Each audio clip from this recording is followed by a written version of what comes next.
Jesus. Amém. Você precisa saber se alguém tem um testemunho para contar? Não tem algo para falar? João, amém? Tem uma jovem conosco, eu já estive aqui, né?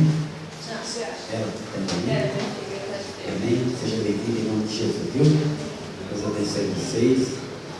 E que a palavra do Senhor hoje fale o coração de cada um de nós. Amém? Irmãos, graças a Deus. Eu gostaria de falar o seguinte, todo mundo sabe, né, da situação que nós estamos vivendo hoje no país, né, e na empresa que eu trabalho, na IESA, nós passamos aí alguns momentos difíceis, estamos passando ainda, né, e houve uma dispensa aí de 270 funcionários, né, e eu gostaria de glorificar a Deus porque com toda essa tribulação eu acabei, né, ficando lá ainda. Então eu gostaria de glorificar o Senhor, né? Porque Ele poupa, né, cada um de nós, né? Cada um daqueles que são os seus filhos. Apesar de muitas vezes nós sermos falhos, né?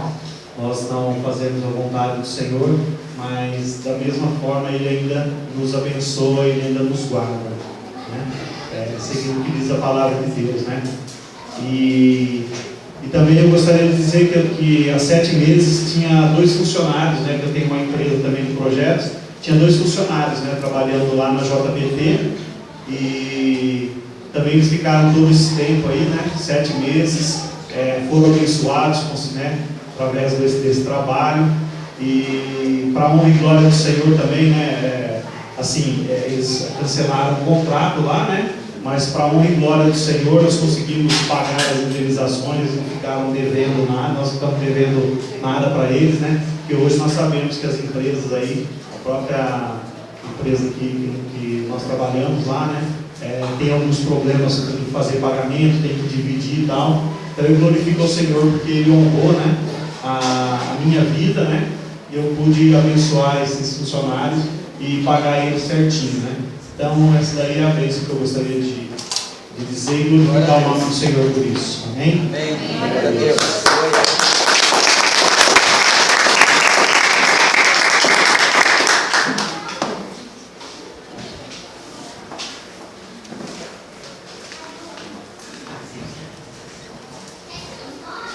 Paz, irmãos. Deus abençoe a todos.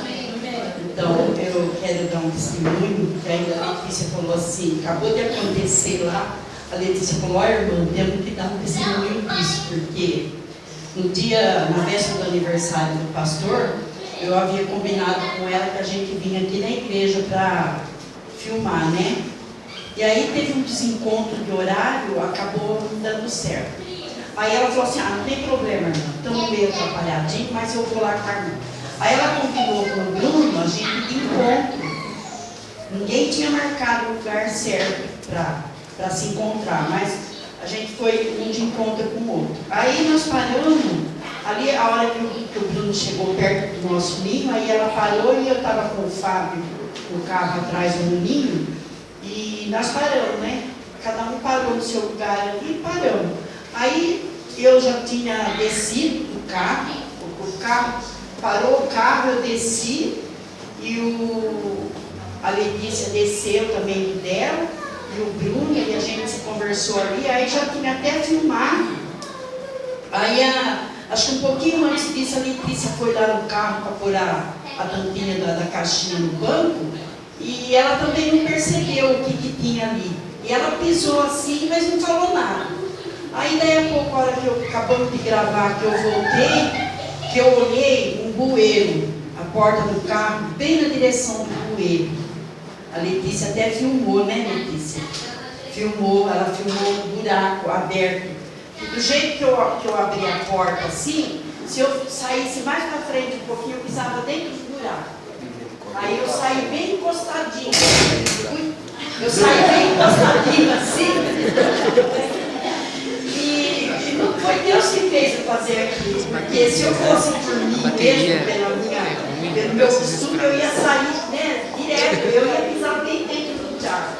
Então eu falei para a Letícia, glória a Deus, porque não era para mim nem estar aqui, era para estar no hospital, né? Mas se os irmãos vissem, quem já viu o bueiro, o tamanho que é o buraco do bueiro, é grande, né? Eu ia encavalar lá dentro, eu ia numa machucar. E aí a Letícia também, com toda a gordura dela, e engoli ela inteirinha, porque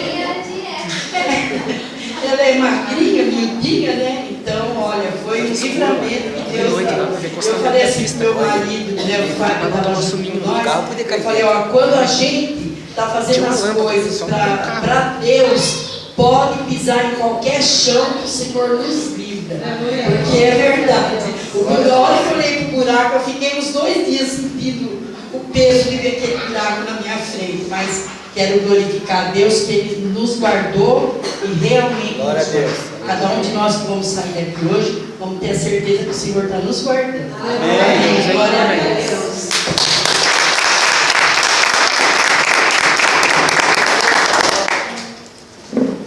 Glória a Deus.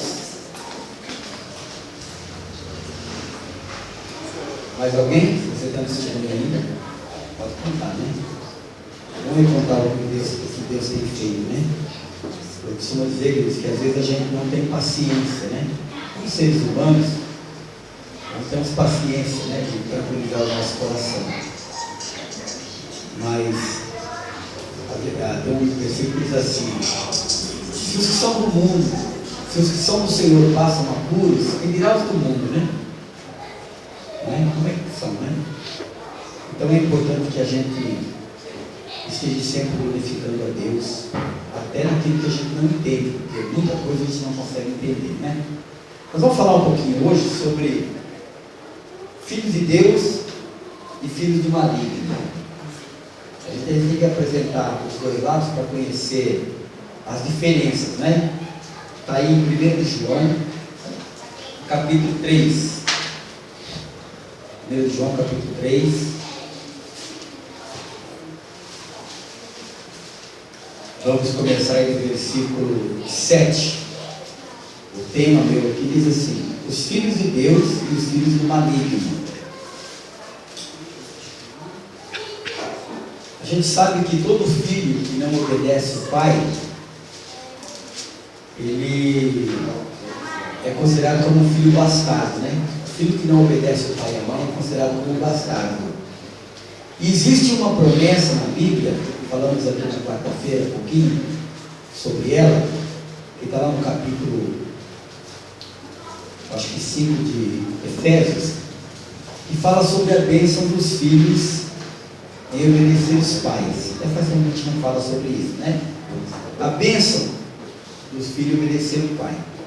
E aqui nós vamos ver a diferença entre os filhos de Deus e os filhos do maligno. Temos já um estudo pronto aí, falando de Gálatas 5, sobre o homem espiritual e o carnal. São coisas que nós vamos comparando, né?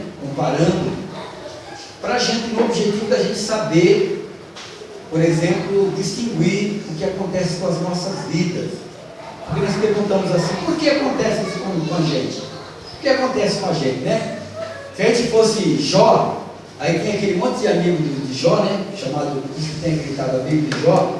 O amigo de Jó fala assim: você está passando esse aperto porque você não deu dízimo. Você está passando aqui lá porque você não orou. Você está passando aqui lá porque, entendeu?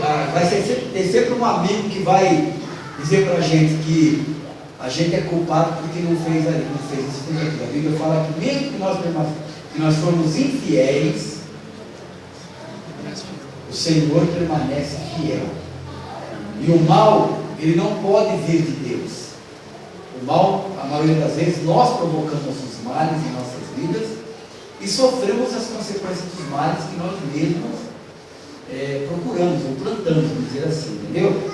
Então é importante a gente conhecer as diferenças, para a gente saber, por exemplo, nós, se estamos vivendo como filhos de Deus ou como filhos do maligno, ou se as pessoas que estão à nossa volta, não para um julgamento, né, estão vivendo como filhos de Deus ou como filhos do maligno. Então é importante, e a Bíblia nos traz essas coisas exatamente para que a gente possa entender, possa julgar para nós mesmos em que ponto nós estamos, né? O que estamos fazendo, não é verdade? Porque às vezes nós falamos assim: você prega tal coisa de Deus, mas e se não for assim? Mas quando a Bíblia nos fala, em muitos textos bíblicos fala para nós, mostrando essas comparações, né? Nós falamos muito sobre o Deuteronômio capítulo 28, que dá para a gente saber apenas em 14 versículos, os primeiros 14 versículos de Deuteronômio 28, o que acontece com alguém que obedece o Senhor. E depois 3 capítulos inteiros do que acontece com aqueles que não obedecem o Senhor. Ah, pastor, mas como é que... Bom, nós precisamos primeiro conhecer essa palavra para a gente estar analisando. Porque a Bíblia fala assim, e vereis, né, se não há uma diferença entre os que servem e os que não servem. Vereis está dizendo o seguinte, olha, você pode ver a diferença que acontece na tua vida, que serve o Senhor ou que não serve o Senhor. Né? Eu estava lendo hoje um pouquinho sobre Atos aqui, Pedro colocando sobre Atos, falando em Atos, da questão de José, né? Quando José foi vendido como escravo, como Deus era com ele, e ele foi ungido governador ali, foi levado a ser governador, né? Colocado numa posição, a família dele ficou sem comida, lá longe, Deus permitiu que a família dele ficasse sem comida, e viesse eles buscar comida lá. Então, quer dizer, uma história que de repente a gente fala assim, será que essa história realmente aconteceu? Então, queridos, Deus, Ele tem os seus planos com todos os seres humanos, não é com aqueles que amam a sua palavra. O Senhor tem salvação para todos os seres humanos. Agora, muitos querem ou aceitam e muitos não aceitam. Muitos investem naquilo que a palavra diz e muitos não investem. Né? E aí é importante a gente conhecer as diferenças que existem entre a gente servir o Senhor e não. Porque de repente vai chegar uma hora que nós falamos assim, estamos perdendo o nosso tempo servindo a Deus.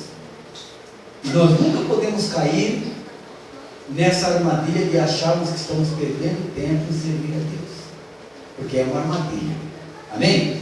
Então a palavra diz o seguinte, começando no versículo 7 do capítulo 3 de 1 de João, diz assim, filhinhos, não vos deixeis enganar por ninguém. Diga para o seu vizinho, não se deixe enganar por ninguém. Não se deixe enganar por ninguém. Olha, queridos, parece uma coisa fácil, mas como é que você, se você não conhecer um assunto, como é que você vai dominar esse assunto a ponto de não ser enganado, enganada? Como é que pode? Quando você não domina um assunto, quando você não tem o domínio sobre aquilo, quando você não tem o conhecimento sobre aquilo, né? Você engole qualquer coisa que as pessoas te falem. E é muitas vezes por aí que nós, os cristãos, somos enganados, porque não buscamos o conhecimento, e a Bíblia nos exorta e nos chama tantas vezes a nos aprofundarmos no conhecimento de Deus, né? Quando falamos teologia, significa conhecimento de Deus, das Escrituras. Quando nós conhecemos, então nós não somos enganados à toa. Nós vamos discutir o assunto, rebater o assunto, não vamos engolir aquilo de qualquer maneira, não é? Agora, não vos deixeis enganar. Ué, eu não vou me deixar enganar, mas se eu não conheço o assunto, né? De repente a gente está vendo, comprando algum produto, alguma coisa, por exemplo, estou falando no básico, né? Algum produto que você vai comprar, que você não sabe nada daquilo lá. Aí você fala, puxa, e agora, hein? Como é que eu vou comprar isso aqui? Será que isso é bom? Será que não é? Será que tem garantias? Será que não tem? Será que tem reposição? Será que não? A gente está falando de coisa do mundo, mas a palavra de Deus tem garantias. A palavra de Deus tem reposição, que é o perdão, que é o amor de Deus, que é a transformação de Deus em nossas vidas. Entende, gente? Porque quando nós não temos garantia nenhuma, nós perdemos o produto. Nós perdemos o nosso investimento. Então a palavra, ela começa dizendo assim, filhinhos, não vos deixeis enganar por ninguém. Ninguém! Você não pode se deixar de ser enganado por um pastor, por um mestre, por um líder, por alguém que se conheça muito, por alguém que você julgue com muita sabedoria. Não, você não pode se deixar enganar por isso. Não é? Nós vemos aí, por exemplo, nos nossos noticiários aí, de líderes que levaram comunidades inteiras ao suicídio. E aí? Né? Quem já não conheceu assuntos assim? Agora, o que nós temos que conhecer, queridos, é a palavra de Deus. Para que a gente não seja enganado nesse ponto. Conhecer, buscar o conhecimento, nos aprofundarmos no conhecimento, porque aí nós vamos aceitar aquilo que realmente a palavra nos diz. É importante a gente pode ter uma amizade muito boa com alguém, pode ser uma pessoa que tem um carisma muito grande, pode ser uma pessoa eloquente, pode ser uma pessoa, mas de repente aquela pessoa, muitas vezes ela não é uma boa índole, ela não tem um coração bom, ela não é uma pessoa que fala a verdade, é uma pessoa que usa de má fé. Eu estou dizendo em todos os meios. Em todos os meios, né? Tivemos aí uma reportagem esses dias, falamos aqui a semana passada, de um determinado médico aí, um médico que ele estava receitando para os seus pacientes lá na mesa e totalmente dopado, drogado, né? E tem uma hora que ele estava falando com ninguém lá na sala, entrou uma enfermeira, não estava falando com ninguém, receitando para ninguém, de tão drogado que ele estava. Aí saiu dali, daí a pouco a fila era grande de gente para ele atender, e ele foi para um banheiro lá e se drogou lá até entrar em overdose e morreu drogado. Então como é que você vai confiar num médico desse? Ou você pensa que não tem em todos os segmentos da sociedade essas coisas?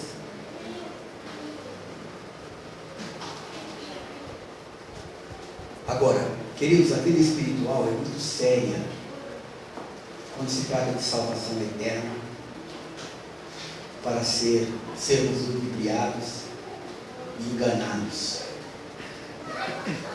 Porque lida com a nossa esperança de vida, com a nossa expectativa e com a nossa força de lutar. Porque nós conseguimos lutar porque temos uma esperança.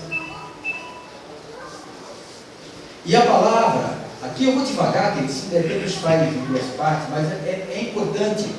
Eu quero lembrar que esse escritor aqui, ele é chamado o apóstolo do amor, porque ele aprendeu o amor, ele aprendeu algo tremendo com Jesus, né?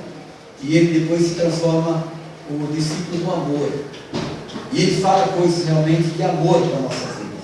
Aí diz o seguinte, continuando: aquele que pratica a justiça é justo, assim como ele é justo, não é? Como nós vamos conviver com alguém, por exemplo, temos um amigo, você tem um amigo, né? Todo mundo aqui tem um amigo. O teu amigo, a tua amiga, em todo o tempo que você tem convivido com ele ou com ela, ou teu pai, tua mãe, teu parente, alguém que você tem convivido, tem praticado injustiça? Ou tem praticado, vivido, mostrado só a justiça? Se existe injustiça, aquela pessoa não é justa totalmente, não é? Você não pode confiar naquela pessoa, ainda que seja uma pessoa muito próxima à sua, não é verdade? Você não pode confiar. Então aquele que pratica a justiça, esse é justo. É uma maneira de conhecermos quem pratica, quem é justo e quem não é justo. E a própria vida, o próprio caminhar, ou o caminhar da nossa vida, no desenrolar da nossa história, nós vamos conhecendo as pessoas que são justas e as pessoas que não são. De repente nós encontramos alguém, fazemos uma amizade com alguém, aquela pessoa se torna amigo da nossa família e tal, de repente nós descobrimos que aquela pessoa, ela não era nada nosso amigo, ela não era justa conosco, ela não era uma pessoa boa com a nossa família, uma pessoa que jogava ao contrário aquilo que era bom. Quantas vezes aconteceu isso em nossas vidas? Sabe, queridos, mas quando acontece isso na nossa vida espiritual, deixa sequelas em nossas vidas. Por isso, a Bíblia, ela nos chama sempre a conferir tudo o que nós ouvimos, a aprender na íntegra aquilo que nós estamos ouvindo, para ter a certeza que aquilo não está sendo um engano, mas está sendo algo de Deus, que vem, procede de Deus, e que é benéfico para a nossa vida, para o nosso caminhar na vida espiritual. E continua dizendo o seguinte, vamos aí para o versículo 8, né? Aquele que pratica o pecado, procede do diabo, porque o diabo vive pecando desde o princípio. Nós conhecemos já na Bíblia a enganação desde o princípio, como que o diabo se manifestou para pecar. Eu costumo dizer que o pecado, ele existe porque nós temos uma coisa chamada livre-arbítrio. Nós temos o livre-arbítrio, nós não somos criados. Por exemplo, Deus não quis criar-nos para sermos escravos dele. Não. Né? O inimigo escraviza o ser humano. Deus não. Deus nos dá um livre-arbítrio. Nós temos o direito de querer ou não. E muitas vezes nós nos colocamos como escravos, né? Mas de livre e espontânea vontade, como aquele escravo que não quer ir embora da casa. Olha, eu quero servir o Senhor, tem um custo, como nós já pegamos na semana passada aqui, sobre Jesus falando, tomai o meu fardo, que ele é leve, e o meu peso é suave, o meu peso é leve. Quer dizer, existe um fardo no servir Jesus, mas que é leve e é suave. A mesma coisa quando nós nos colocamos aí à disposição de não, eu quero ser escravo por livre e espontânea vontade, né? Eu quero ser obediente a ti, eu quero ser teu servo, né? Mudando assim a palavra, porque eu me sinto bem nessa casa, eu me sinto bem aqui, eu sou abençoado aqui, não é verdade? O filho pródigo falou isso, né? Na casa de meu pai tem muitos criados que são bem tratados ali, e eu como filho estou lá querendo comer a comida dos porcos e não posso, né? Falou isso. Então, quer dizer, é importante a gente estar conhecendo, né? Então, assim, aquele que pratica o pecado procede do diabo, porque o diabo vive pecando desde o princípio. Para isso se manifestou o Filho de Deus. Presta atenção. Para isso que o Filho de Deus se manifestou. Ele diz assim, vou ler na tradução daí, né? Olha lá. Para isso se manifestou, para isso o Filho de Deus se manifestou. Vamos lá? Para desfazer as obras do diabo. Para que Jesus veio à terra? Para que Jesus tomou a forma de homem? Para que Jesus ele aceitou a sair da sua posição, né, do seu reinado, da sua posição de junto do Pai, para se doar por nós, se fazer pecado por nós, para desfazer essa situação. Agora, como é que Jesus vai ter? Ele tem o poder de desfazer o pecado na vida de toda pessoa automaticamente? Não. A palavra nos fala, por exemplo, em João 3,16, né?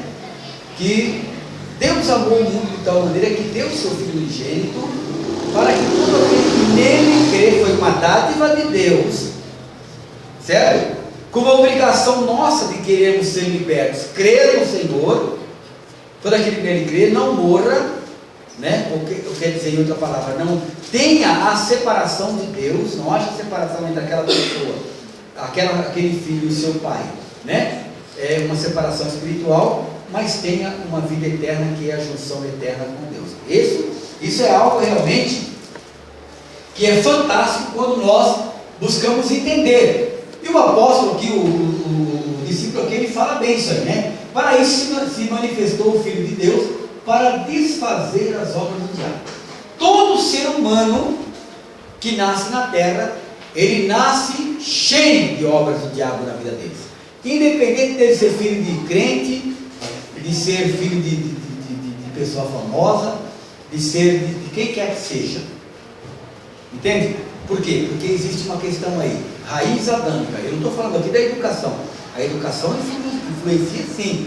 Se você é um cristão, você está educando o seu filho na educação, na doutrina do Senhor, é claro que você vai ter, essa criança vai ter uma formação diferente. Mas, mesmo assim, né, existe a malícia, as obras do diabo, que são a mentira, né? Estava falando aqui quarta-feira, que os próprios pais já criam as crianças, os seus filhos, na mentira, né? Os pais mentem para os filhos, muito. Basta você olhar na sua casa, nos seus parentes, né? Quem tem criança, quantos pais mentem para os filhos. É impressionante. Quanta mentira, não é? Quanta mentira. Aquele lá hoje eu não posso ir lá porque... não falo não posso ir, eu não vou porque ele hoje está fechado. Não está, né? Hoje você não vai, eu não posso levar você lá, não vai, acabou. Mas às vezes é mais fácil mentir, né? A gente vê toda hora isso, né? Toda hora. E assim a mentira depois, de esposo para esposa, de esposa para esposo, e enfim, as mentiras que vão continuando aí na vida inteira do ser humano. Então nós precisamos o quê? Nessa libertação do Senhor, vai acontecendo em nossas vidas. Ele se manifestou para quê? Para que nós vamos nos convertendo dessas situações e vamos saindo do poder de acusação do inimigo, né? Para que nós tenhamos cada dia mais a bênção de Deus em nossas vidas. Falamos um pouquinho sobre isso, mas não entramos nesse mérito que essa questão aí. Bom, versículo 9: todo aquele que é nascido de Deus não vive na prática do pecado. Presta atenção, ele não fala aqui que aquele que é nascido de Deus não peca. O que é nascido de Deus também peca. Amém? Também peca. Por quê? Porque nós vivemos num mundo, né, em que nós pecamos automaticamente, até por aquilo que nós ouvimos, falamos, vemos, enfim, né? Mas uma coisa é pecar, outra coisa é viver na prática do pecado, é fazer daquela prática, por exemplo, uma coisa cotidiana. Todo dia nós contamos uma mentira, todo dia nós inventamos uma mentira nova para cobrir a outra, todo dia nós pecamos e depois escondemos aquele pecado, enfim, todos os dias nós fazemos aquilo, viver na prática do pecado. Nós não podemos viver na prática do pecado, né? É aquilo que nós falamos assim, o padeiro, ele é padeiro porque ele faz pão todos os dias, ele é padeiro. Agora, quem faz o pão em casa não é padeiro, né? Faz o pão de vez em quando. Então, a mesma coisa é o pecado, peca de vez em quando, não faz o pão todo dia, não peca todos os dias. Então, mais ou menos a gente poderia comparar assim, tá certo? Bom, todo aquele que é nascido de Deus não vive na prática do pecado, pois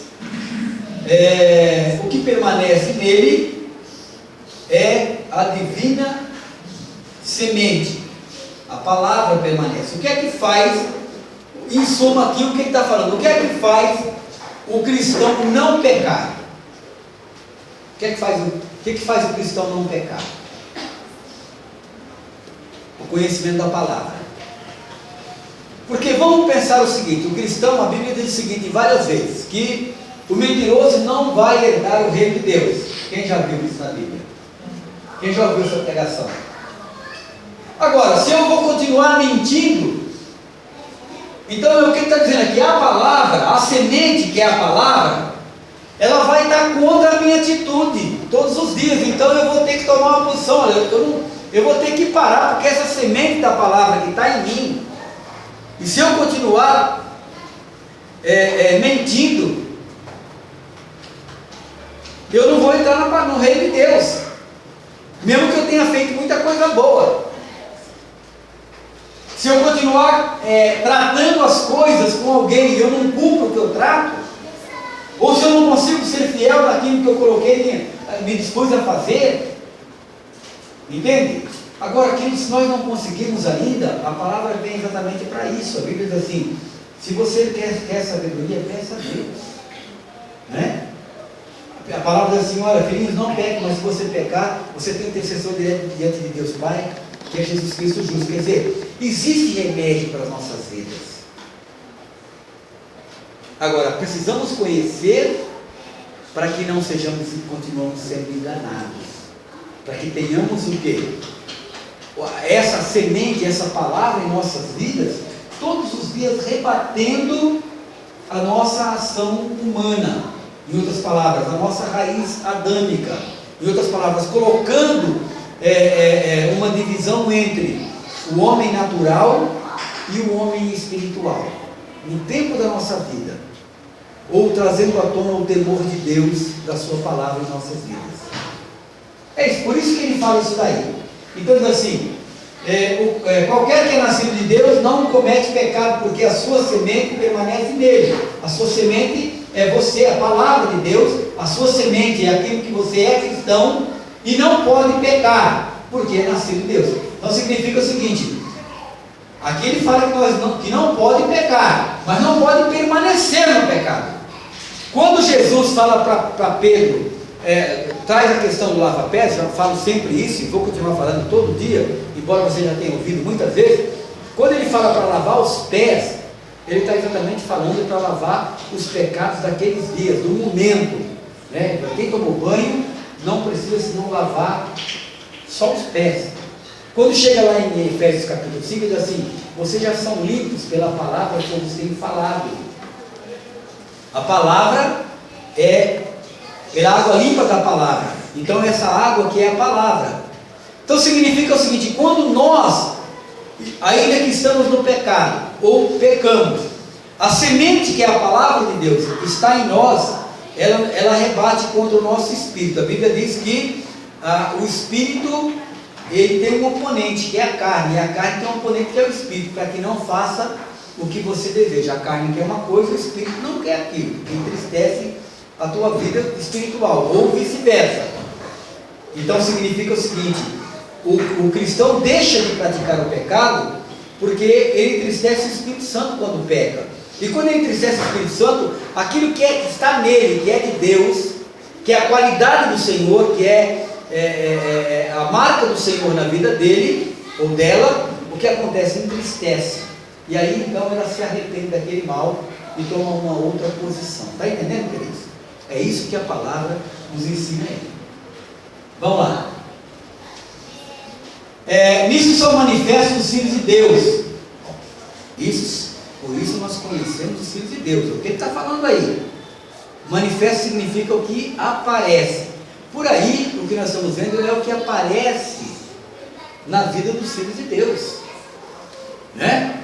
Aparece na vida dos filhos de Deus.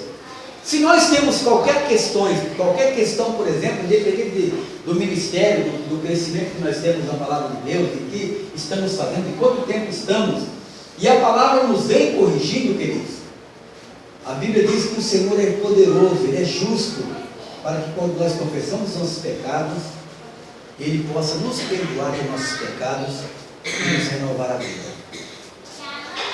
Mas porque agora a palavra veio e foi dura para mim. Ela foi dura para mim, não para me matar, ela foi dura para mim para me salvar. Ela é um remédio, como uma injeção que me dói, mas ela me protege. Amém? É isso que é a palavra de Deus. Então diz assim, nisso são manifestos os filhos de Deus e os filhos do diabo. Se os filhos de Deus estão aparecendo neles as qualidades de Deus, então eles estão aparecendo filhos de Deus. Você pode confiar muito mais naqueles que estão com as qualidades de Deus na sua vida. Agora, se o seu amigo, qualquer pessoa, as obras dele se manifestam como filhos do diabo, então você precisa confiar menos.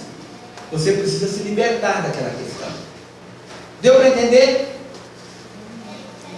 E o convívio é que nos faz conhecer, né? Qualquer que não pratica a justiça e não ama seu irmão, não é de Deus, né? Nós todos somos irmãos.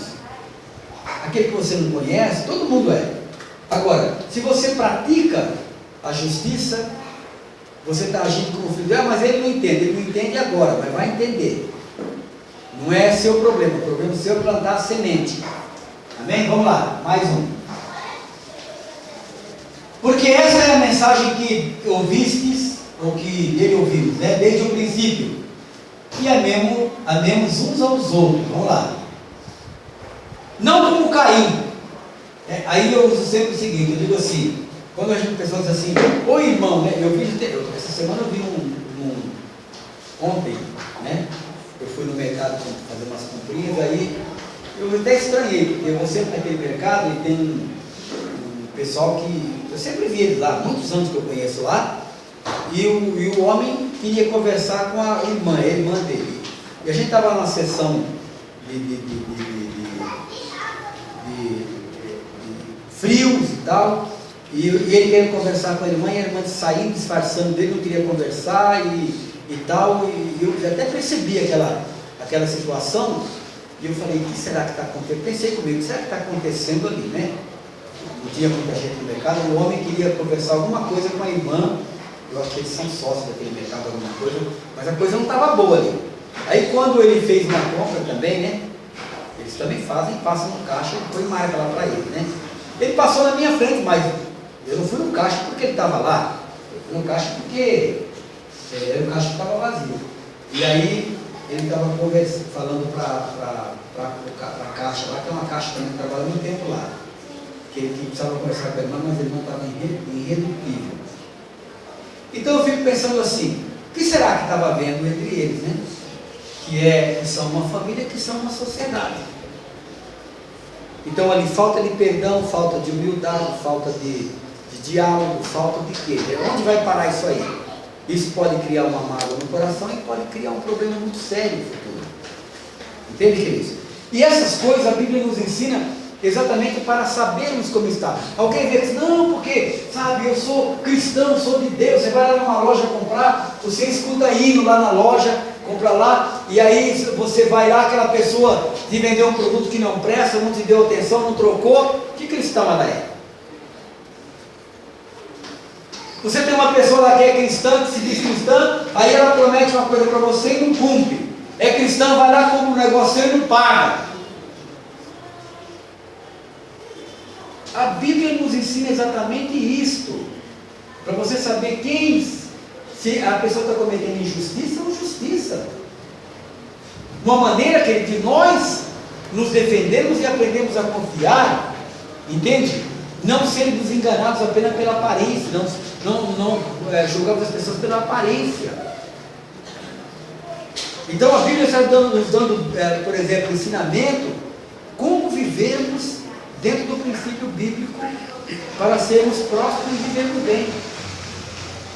Agora, o meu irmão, mas seu irmão, quem é seu irmão? Ele é o Abel ou ele é o Caim? Porque se ele for o Caim, ele está pensando em te matar.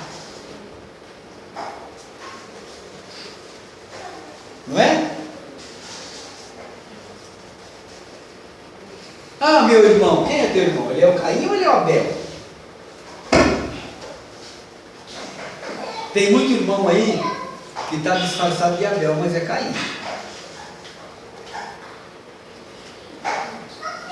Queridos, a palavra de Deus não está aí à toa, senão para nos ensinar. A Bíblia diz que toda a Escritura, ela é divinamente inspirada por Deus para nos ensinar, para nos corrigir, para nos instruir em toda boa obra, diz a palavra.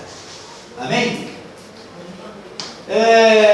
Não como Caim, que era do maligno, que matou o seu irmão. E por que causa o matou? Por que Caim matou? Porque era ciumento, porque as suas obras eram más e do seu irmão eram justas, por ciúme, né? Muitas vezes uma pessoa pode ver você está prosperando, você está montando uma empresa, você está prosperando, e aquela pessoa até se colocar como filho do mesmo pai, ou quer dizer, como cristão, mas está jogando contra a tua vida.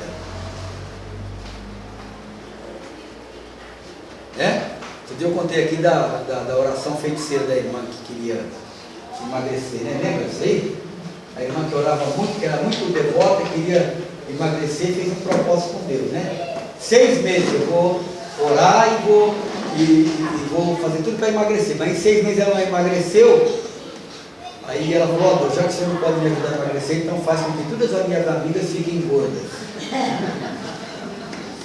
Que oração feiticeira. Amém? Mas tem muito dessas coisas, queridos, entende? E a Bíblia diz o seguinte: é por aí que nós vamos conhecer quem é e quem não é. Amém? Vamos lá, 13. Meus irmãos, não vos maravilheis se o mundo vos odeia. A palavra tradução aí não é boa. Deixa eu ver a minha tradução que é aqui, 13. Aqui, vamos ver a minha tradução.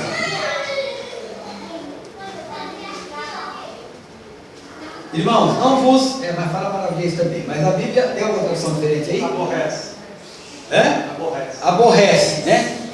Essa palavra maravilhei dá a impressão que ele fica impressionado para a bênção, mas não é, né? Escandalizeis, de repente, né? Não vos escandalizeis se o mundo vos odeia, ou não estranheis se o mundo vos odeia. Vamos trazer assim, né? Uma tradução assim, certo? Vamos lá. Nós sabemos que passamos da morte para a vida.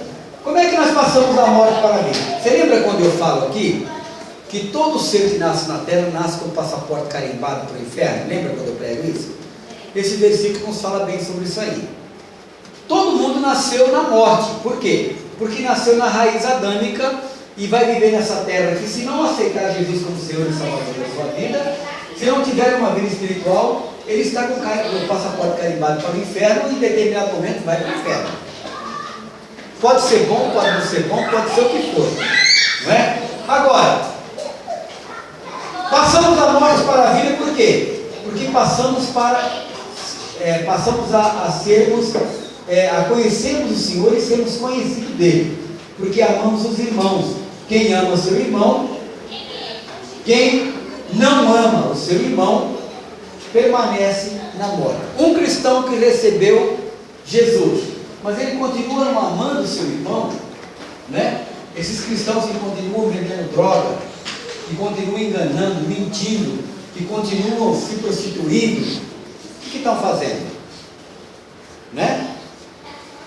Continuam não pagando seus compromissos, e continuam deixando que o nome de Deus seja blasfemado.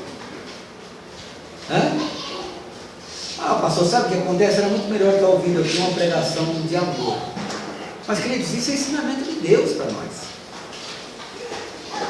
não é?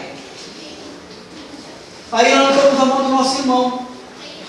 Então o que acontece? Estamos na igreja, mas permanecemos na morte, porque não demos frutos de transformação, não demos, vamos dizer assim, frutos de mudança naquilo que a palavra de Deus nos fala. Estou terminando, tá? Vamos lá, qualquer que odeia o seu irmão é homicida. Você pode ficar com raiva do seu irmão? Pode. A Bíblia diz assim que devemos ter paz com todos os homens quando for possível. Mas vamos supor que chega uma hora que não é possível ter paz com a Luísa. A Luísa quer uma coisa e eu quero outra. Ou ela estando bem espiritual, ou eu, vamos dizer assim, né? Vamos supor que ela, porque ela é minha irmã, ela tem que concordar com tudo que eu estou fazendo? Claro que não. Então eu não posso ter paz com a Luísa se nós estamos em desacordo. Muitas vezes espiritual. Mas eu não posso continuar odiando a Luísa. Então nós pregamos sempre que quando acontece, por exemplo, alguém tem uma personalidade muito ruim, difícil, seja seu irmão, seja seu pai, sua mãe, existe pai, mãe, filho, mãe, filha, que tem uma personalidade completamente diferente um do outro, né? E aí vive em pé de guerra. Deus gosta disso? Claro que não, né? Isso vai trazer um prejuízo muito grande no final das contas, né? Mas então qual é a solução, pastor? A solução é você pôr a casa em ordem e não caminhar junto. Quer dizer, perdoa, acerta todos os pontos, mas não caminha junto. Essa é a solução. Quando nós temos na Bíblia isso aí? Temos na Bíblia isso aí. Como é que aconteceu isso na Bíblia? Quando Abrão e Ló estavam trabalhando juntos, né? Quando Abrão saiu da terra das parentelas dele, do pai dele, ele tinha o gado dele, né? As ovelhas e o gado dele. Aí Ló saiu para ajudar, mas Ló e Abrão não se davam, brigavam muito. Então Deus percebeu que aqueles dois iam ter problemas sérios. Deus chegou no dedo e falou: Abrão, olha para os montes, escolhe um lado. Se você for para a direita, escolhe um lado não. Fala para Ló escolher um lado. Se ele for para a direita, você vai para a esquerda. Se ele for para a esquerda, você vai para a direita. Eu vou ser contigo. Quer dizer, importa o lado que você escolher. Às vezes, queridos, quando nós vemos no mundo, a sociedade do mundo, principalmente quando os negócios não dão certo, cada um quer tomar tudo que tem do outro, né? Mas Deus não falou isso aí. Olha, se você for para um lado, se o outro for para um lado, você vai para o outro, porque eu sou contigo. Eu sou o teu Deus, eu sou o teu juiz. Eu sou o que provê para você a bênção. Eu sou aquele que abre as portas para você. Eu sou aquele que faz o que não está na sua visão, no teu alcance, acontecer na tua vida. Entende, queridos? Eis aí a diferença daqueles que servem a Deus e que não servem a Deus. Qualquer que odeie seu irmão é homicida. Por que homicida? Porque se houver ódio, não é? Quando há ódio entre as pessoas e não há perdão, a pessoa que está odiando o outro, ela está segurando aquela pessoa. E se ela está segurando aquela pessoa pelo ódio, o que acontece? Ela também está presa. Nem quem está sendo preso, seguro pelo ódio, não pode caminhar, e nem ela que está segurando a outra pessoa também não pode caminhar. Existem, por exemplo, muitos pais, mães, filhos, esposos, esposas, cônjuges, que estão vivendo assim, presos um no outro, não pelo laço do amor, mas pelo laço do horror, né? É verdade. Entende, queridos? E aí fica difícil de que essa família seja abençoada. Por quê? Porque está fora do princípio bíblico. Está fora do princípio bíblico. Nós vemos todos os dias aí, alguém que se casou e não deu certo, e aí o casamento acabou, mas vive odiando o outro. Ué, está segurando o outro, ou a outra, a vida inteira. Entende? Isso não vai dar coisa que presta, biblicamente falando. Amém? E ele diz o seguinte: qualquer que odeie seu irmão é homicida. E vós sabeis que nenhum homicida, vamos lá? Porque só o pensamento de ser homicida já dá uma brecha para o diabo entrar. É uma semente que pode gerar realmente um homicídio aí. Vou repetir, queridos, isso aqui é ensinamento de Deus, não é meu ensinamento. Amém?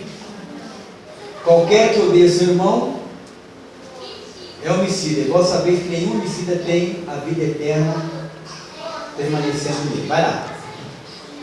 Conhecemos o amor nisto, que Ele deu a sua vida por nós, e nós devemos dar a vida pelos nossos irmãos. Quando ele fala aqui dar a vida, não é dizer o seguinte: eu quero morrer no lugar da doença do outro. Não é isso. Isso é uma coisa que muitas vezes eu escuto, eu fico até horrorizado. Mas eu queria morrer no lugar do meu filho. Isso é uma coisa errada. Eu queria morrer no lugar da fulana. Né? Isso é pecado. Isso é pecado. Porque Deus criou e Deus recolhe quando Ele quer, e Ele tem as suas maneiras de fazer as coisas. Entende? Isso é pecado. Porque nós não somos donos do nosso corpo. Nós não somos donos da nossa vida. É Deus que é dono da nossa vida. Entendeu? Então muitas pessoas ficam lançando maldições sobre a sua própria vida. Entende? E se Deus quer tratar cada um da maneira que é problema dele, não é nosso. Por isso a Bíblia diz assim: basta cada dia o seu mal. Você não pode saber mais do que deve, porque o resto é do maligno. Por aí. Aí a pessoa se coloca lá, não, porque eu queria, podia ser que eu tivesse morrido no lugar do outro. Está errado. Amém? Vamos lá. Quem pois estiver bem desse mundo e vendo o seu irmão necessitado de cerrar as suas entranhas, como estará nele o amor de Deus? Isso aqui é uma coisa profética para os últimos dias. Nesses últimos dias, nós vemos que todo o amor que o mundo tem pelo cliente, pelo consumidor, pelo paciente, ajuda eu aí mais, é dinheiro. Amém? Daqui mais pouco tempo, tirando o amor que nós encontramos dentro da igreja, nós não temos mais nada em um mundo, né? Vocês viram aí há pouco tempo o leite lá no sul, que estava cheio de soda cáustica, né? Quem viu essa reportagem ontem? Um monte de gente foi presa. Agora o cara coloca um monte de soda cáustica dentro do leite que o povo vai tomar. Esse cara tem amor pelo povo? Né? Aí o cara coloca lá, por exemplo, um agrotóxico poderoso lá num determinado produto que você vai usar, que o ser humano vai usar. Tem amor ao povo? O médico não cuida de você porque você não pode pagar. Tem amor a você?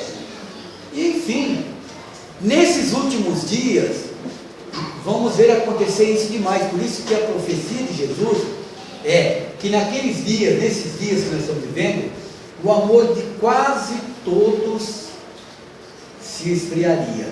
Porque se nós olharmos, por exemplo, quantas pessoas nós temos hoje dentro das igrejas, ou dentro da igreja de Cristo, e quanto nós temos no mundo, então nós já podemos ver que é quase todos, né? E não vamos dizer que nem todo mundo que está dentro da igreja está aperfeiçoado em amor, para você ter ideia, né? Então, quer dizer, é uma coisa que está acontecendo nos nossos dias aí, profético, amém? Vamos lá. Meus filhinhos, não amemos de palavra, né? Amemos de palavra, né? Nós vemos hoje, por exemplo, eu vou tocar aqui, por exemplo, nos relacionamentos, né? Vamos pensar numa palavra que nós falamos sempre aqui. 1 Coríntios capítulo 13. O amor é paciente, o amor não busca seus próprios interesses, o amor é benigno, o amor não tem ciúme, o amor, ajuda eu.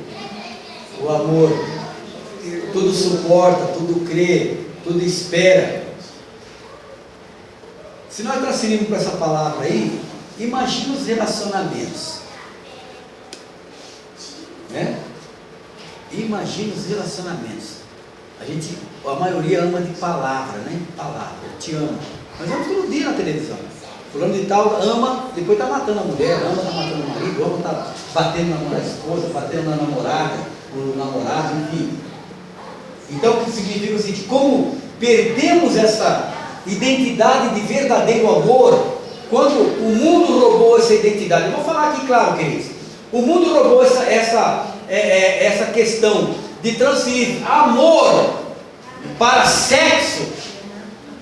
Então se desfez nesse meio aí a questão de respeito, a questão de amor verdadeiro de Deus, misturando o que chama-se hoje de amor, que é sexo. Sexo é amor, mas amor de Deus é outra coisa. O amor que procede de Deus é outra coisa. Amor que cuida, amor que respeita, amor que não ofende, amor que não comete injustiça, amor, entende? Amor que ajuda, enfim, outro tipo de amor. Não é esse amor que a sociedade inculcou nas nossas mentes hoje, na maioria, dizendo que amor é sexo. Nada a ver. Ah, mas até a igreja tem que ensinar isso. O Jorge fica pensando, claro, porque é vida. Entende, querido? Ah, fulano, quantas mulheres por aí são enganadas porque o cara, eu te amo, mas que amor é esse? E daí, o amor quanto tempo? Quanto tempo durou isso? Quanto tempo foi isso? Como é que é?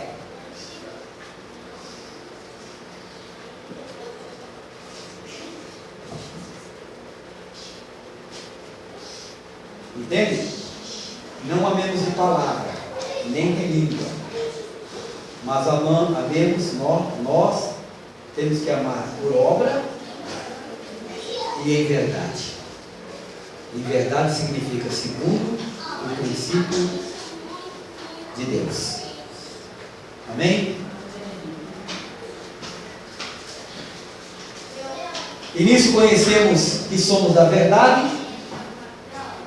Jesus é o caminho, a verdade e a vida, e diante dele asseguraremos nossos corações. O amor de verdade traz paz ao nosso coração. O que ele está dizendo aí é isso. Quando nós temos amor de verdade, temos uma segurança no nosso coração. Quando nós somos transformados por esse amor de Deus, há segurança em nossas vidas. Quando tudo que acontece no nosso mundo, na nossa vida, nós transferimos para o Senhor, sabendo que todas as coisas contribuem juntamente para o bem daqueles que amam a Deus. Amém? Vou parar por aí, porque já tem bastante coisa para refletir aí. Entende, queridos? Então, é importante a gente, nessas palavras, você pode continuar lendo depois, vai longe isso aí, né? Continuar lendo, para entender em que mundo você está vivendo. Sempre procurar comparar.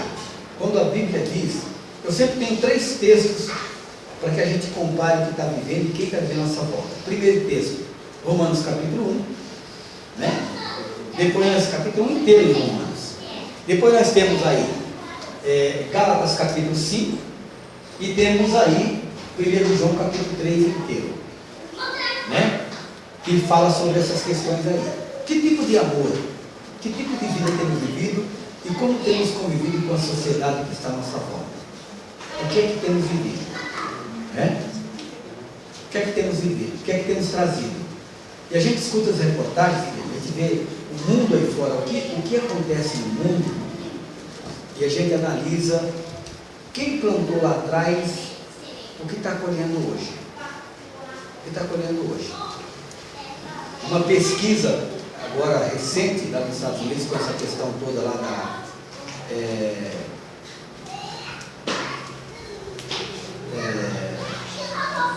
de muitas mortes que estão acontecendo lá e muitos assassinatos em série, fizeram uma pesquisa recente agora de que a maioria, de que quase todas as pessoas que cometem esses crimes são pessoas que têm problemas familiares.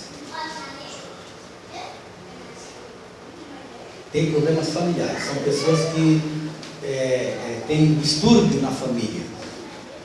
Então, quão importante é a família?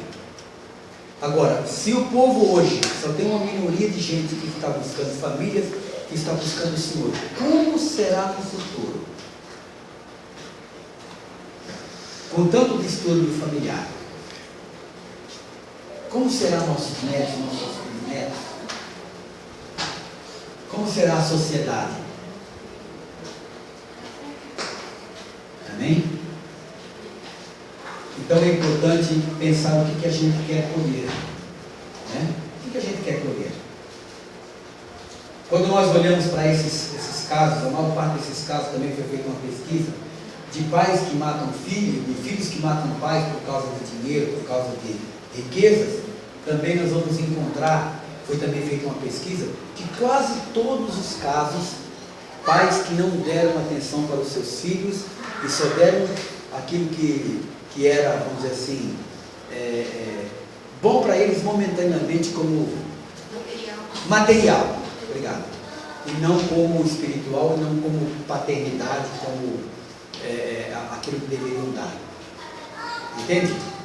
E o mundo vai caminhando por aí.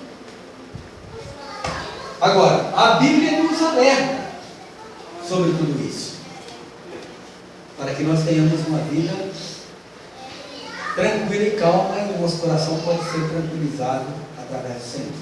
Amém? Deu para entender? Foi muito duro? Não fui eu, foi a palavra, tá? Eu só apenas aqui explanei a palavra do Senhor para vocês poderem entender claramente o que a palavra diz. Então, queridos, nós vemos hoje quantas famílias estão passando, vivendo situações que às vezes nós criticamos, mas são situações que a Bíblia nos fala, né? E se não houver aqueles pregadores da palavra, aqueles que levem a palavra, se não houver conversões nessas famílias, todos se perderão por aí. A importância da palavra ser pregada, do evangelho ser divulgado, né?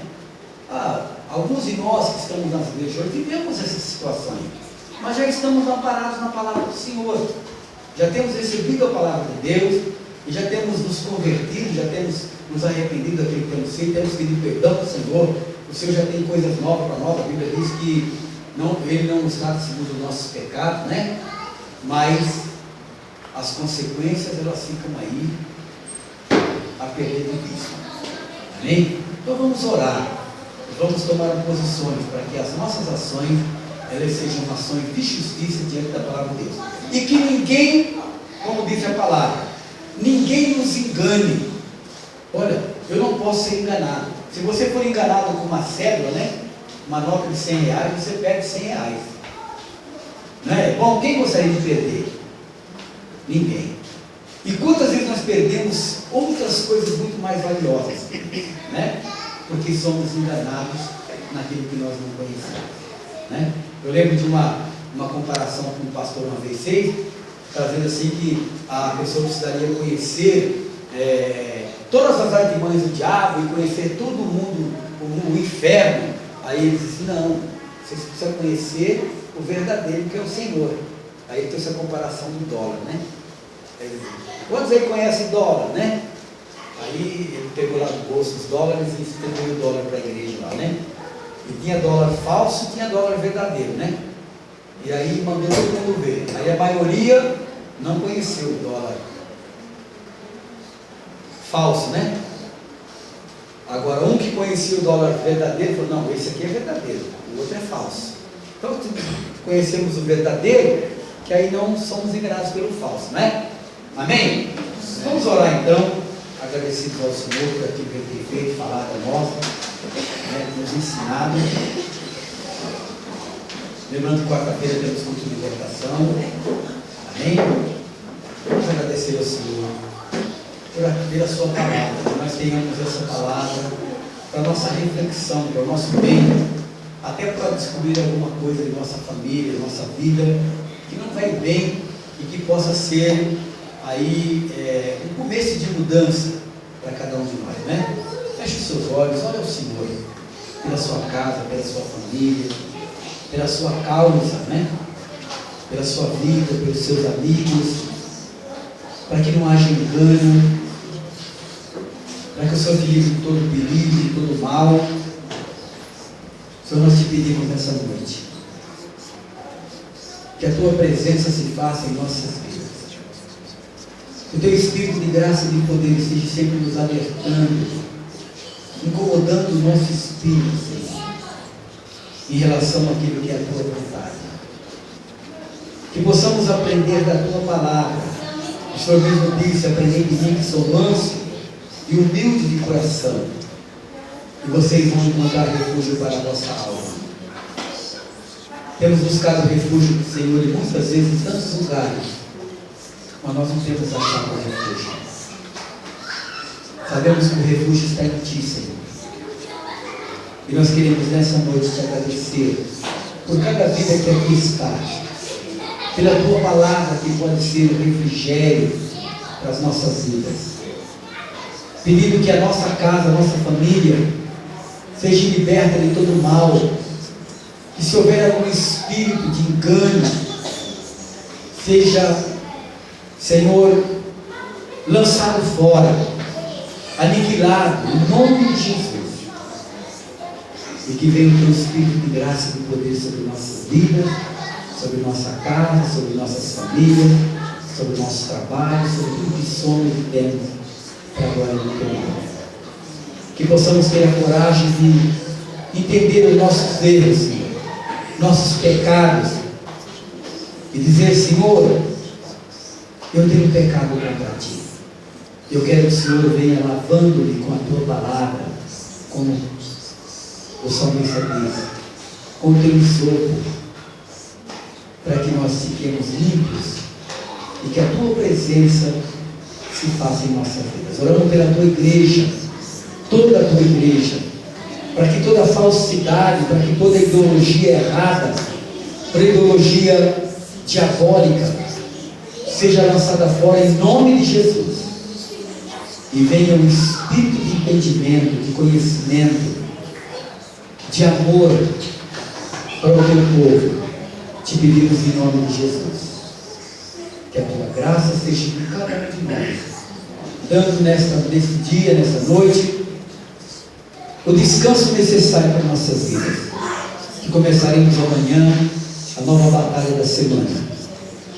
Leva-nos em segurança para as nossas casas, para o nosso lar, e que o Teu Espírito de graça nos acompanhe, Senhor. Que a graça maravilhosa de nosso Senhor Jesus Cristo, o amor do Deus Pai Todo-Poderoso, a doce presença, comunhão e consolação do Espírito Santo de Deus, seja com cada um de nós e convosco, permaneça para sempre. Amém. Eu recebo em nome de Jesus. Deus abençoe você. Aniversário